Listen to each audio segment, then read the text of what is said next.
big buttons, just a little bigger buttons. Don't worry about, giving me screen icons. I understand how to work with screen icons, but I don't want to be able to, I don't want to need a magnifying glass to use a smartphone. So what I wanted to do today is talk very briefly about a couple of products. My feeling is that this generation really wants to stay tech savvy, but they want gadgets that recognize the fact that, yes, at age 60, 65, 70, we have physical limitations, hearing limitations, eyesight limitations that we didn't have when we all started getting interested in this stuff. So the first question I have for you guys, how many of you use an MP3 player, go out, work out, have headphones tied to it? How many of you are thrilled at the fact that there's actually a wire attached to your headphones that gets in your way? Yeah, you're not. So we've got out there some Bluetooth stereo stuff. Right? This one in particular is from LG. It's about 33 bucks. Great little device, really easy to pair with your iPhone or an iPod. But they put all of the controls right on the edge of one of the earpieces. And they've got great controls. They've got a port so that you can use a micro USB to charge it. They've got a little button so you can jump ahead or jump back on your music. You can adjust the volume. And they color-coded the controls. Of course, they color-coded them all black.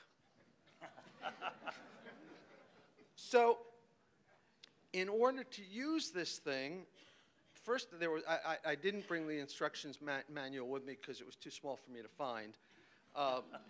It literally took me half an hour from the time I found the instruction manual to the time where I could get the magnifying glass to find the almost raised letters that showed me where the USB port was. Half an hour. Honest, no joke. Our biggest challenge is to get these companies not to design new products just for the seniors, but to get senior thinking, baby boomer thinking into the products that they're already designing for mass markets. So that the cost is not huge, it is marginally incremental for them. It's not going to be, oh my God, we're going to have to put in a whole new design team. No, all you have to do is put in a little bit of thought. And one of the problems is that now, for those of you who follow the PC industry, the tablet industry, I mean, these guys were a little slow. We thought a year ago we'd start seeing tablets. But look at PCs, look at laptops. These companies are now on not a yearly product cycle, not a half-yearly product cycle. They're on a quarterly product cycle. How can you think about advanced design when you got to get a product to market in 90 days, and by the time you run a marketing campaign for it, you can't even get traction because it's time to start marketing the next product cycle. So I think one of the things that we all need to do is as we go on the show floor, try and get the word out to the manufacturers that they need to think about us, because guess what, guys? We have the money. Yeah, and our kids are all unemployed.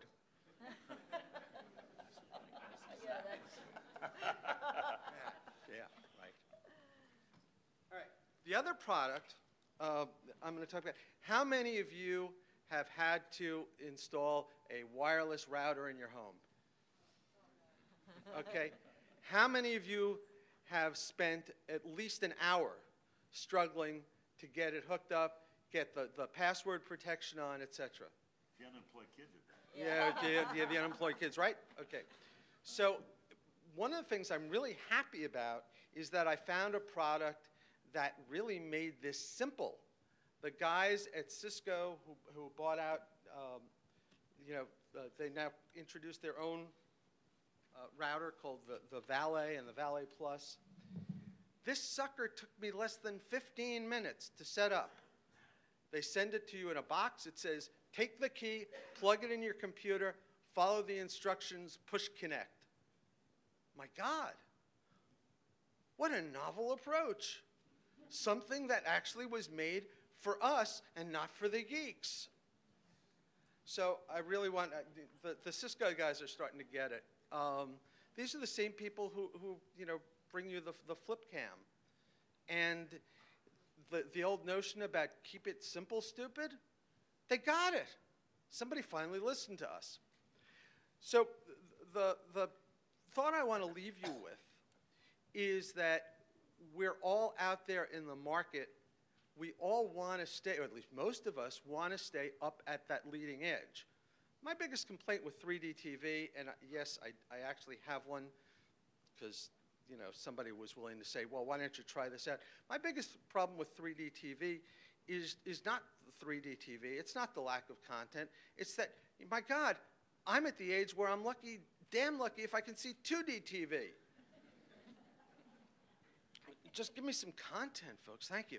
But we need to get the message out there to all of the manufacturers that it really doesn't have to be rocket science, that writing a manual in simple declarative sentences works, that having 7 keystrokes that you have to hit all at once, right, doesn't work. It takes about this much thought to expand their market, and I think that's a message I'd like all of us to get out to everybody who's making stuff out there to make our lives better and their profits better as well. Thank you.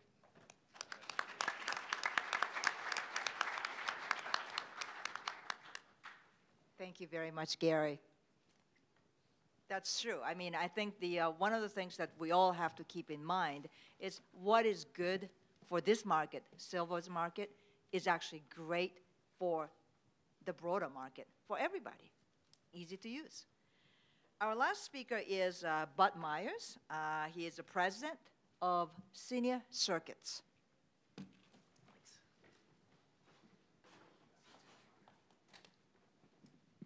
I just can't wait to get involved with these new technologies. They're the greatest stuff in the world.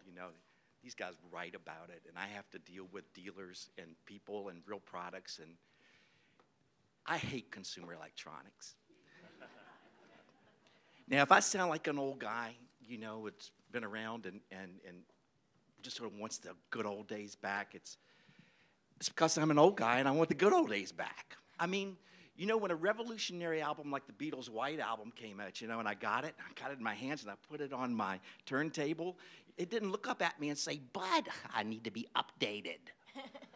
Just to play it, But not my Tom Cruise Blu-ray DVD I got for my wife to watch Saturday night while I'm sitting there with my popcorn getting cold. And, of course, it doesn't work because that brand new Samsung that I just got has to be updated. It doesn't work. But, I'm used to that. I mean, I'm a guy. I'm an early adopter. I understand. I bought an HD TV a couple years ago. And man, I loved it. And guess what? A couple years ago, they told me to buy HD TV because that was 720, this is 1080, and I did, and I bought it. And now, you know what? They're telling me to buy HD TV, and I'm going to buy that one too, I guess. The consumer electronics industry has really, really changed. It's changed big time over the last 20 years. We used to talk about backward compatibility. I want present compatibility. I mean, what is going on? Now, we can start talking about this, and I think I finally found somebody that could be like my brother, because this is what I've been dealing with on an ongoing basis over the last 7 years, dealing with senior products. You see, the attitude really is, we don't have to really have it right now to take it to the market, because the attitude is, we can fix it in the mix. We can fix it in the mix, man. It's easy. It's just like a Peter Gabriel song, man. Fix it in the mix. We can do it. And you know why we do that, don't you? Because there's no margin in electronics anymore. The Greek squadron's going to come in, baby, with a $100 check, and it's going to make it better. It is very, very complicated, don't you know? Electronics and consumer electronics are very, very complicated. That's what they want you to think.